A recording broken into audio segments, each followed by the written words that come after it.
Corey Feldman has no idea what it's like not to be famous. He was just 3 years old in this McDonald's commercial. McDonald's gift certificates. I literally was famous before I knew my own name. His roles defined the 80s.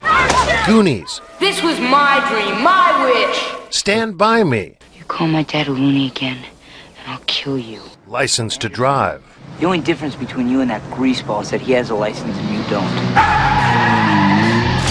Films that propelled him into the spotlight for his entire youth. But being famous so young, he says, caused serious damage to him and his friends. Do you feel like you missed out on a normal childhood?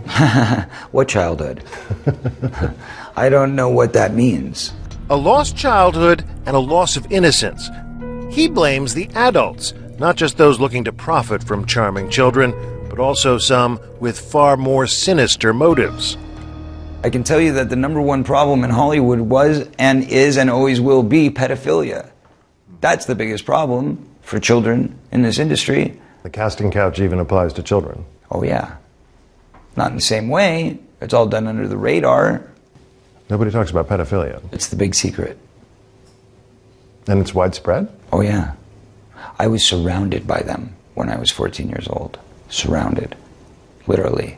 Didn't even know it. It wasn't until I was old enough to realize what they were and what they wanted and what they were about and the types of people that were surrounding me till I went, oh my God, they were everywhere like vultures. Vultures who Feldman says abused him and his best friend, the late child actor Corey Haim, his co-star in The Lost Boys. Well, what happens if my mom is dating the head vampire? Feldman says the trauma of that pedophilia contributed to Haim's death. There's one person to blame in the death of Corey Haim, and that person happens to be a Hollywood mogul. And that person needs to be exposed, but unfortunately I can't be the one to do it. But the person that knows who did it and knows who he is watching right now, I guarantee you. Yeah. Intriguing. Yeah. There was a circle of older men that surrounded themselves around this group of kids. And they all had either their own power or connections to great power in the entertainment industry. Feldman won't name names. And he admits his friend had a struggle with addiction, which he says was a mechanism to cope with his demons. It was a symptom. It was a symptom, correct. Are we in it? In 2008, the two Coreys confronted each other on their reality show about the dark past they shared. You let me get around in my life, man. Raped, so to speak. When I was about 14 and a half, and I'm saying this right now. What'd you do, man, when you saw that going down when I was 14 to me? What'd you do? You knew about it. You want to talk about the truth? Okay, well then let's talk about the truth. I was being molested at the same time by somebody else. What'd you do? You know, there's a lot of good people in this industry, but there's also a lot of really, really sick, corrupt people in this industry. And there are people in this industry who have gotten away with it for so long that they feel they're above the law. And that's got to change. That's got to stop. We contacted Corey Haim's mother. In an email, she said, "I'm not willing to discuss or respond to anything Corey Feldman has to say. I wish he would talk about himself only and leave my son out of it." Is there a dark side to child stardom? Definitely. I think a lot of kids don't really want to do it. I think that the parents want to do it more than the kids.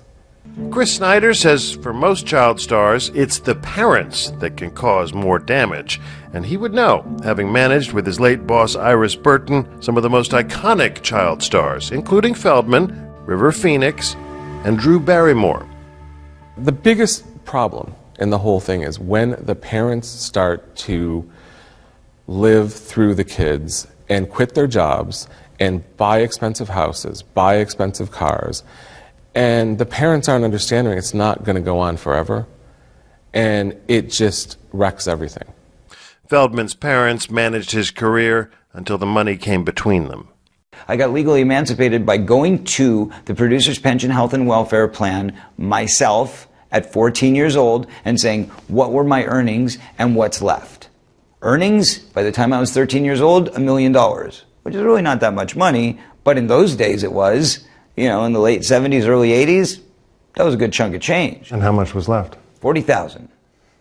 And guess what? When I went in for the emancipation trial, my father said, since I spent my time with you on your last film and took it away from my office where I should have been focused, instead, I'm going to ask you for that $40,000 back as repayment for the money that I lost in my business. You had to pay your dad? Correct. You can check the court filings. That was a fact. Wow. So I started at 0 at 15 years old, coming out of the hole. We asked the court for the records, but they're sealed. In a statement, Corey's father, Bob Feldman, told us any money that the court awarded is a fraction of his claim. And this was a reimbursement for strictly professional expenses, for instance, private school, a publicist, professional wardrobe, traveling expenses, and lots more. This helped to save his career while he was in trouble with drug problems.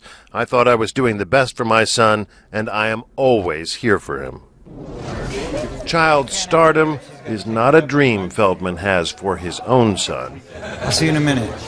He is, after all, one of the few stars who doesn't let his child get photographed on the red carpet. Would you ever put your own kid into the industry? No, absolutely not. Never? Never. I believe that everybody in this world should have the freedom of choice. And child stars don't? Child stars have nothing. They have nothing. They have no choice. I was never taught how to have a family. I was never taught how to raise a child because I wasn't raised properly. I was never taught how to care for somebody because I was never shown genuine love. I was shown business. This is what you do. Here's how you read a contract. I knew how to read a contract by 10 years old, but I didn't know what it meant for somebody to come in and tell me they love me and kiss me goodnight. That's a problem.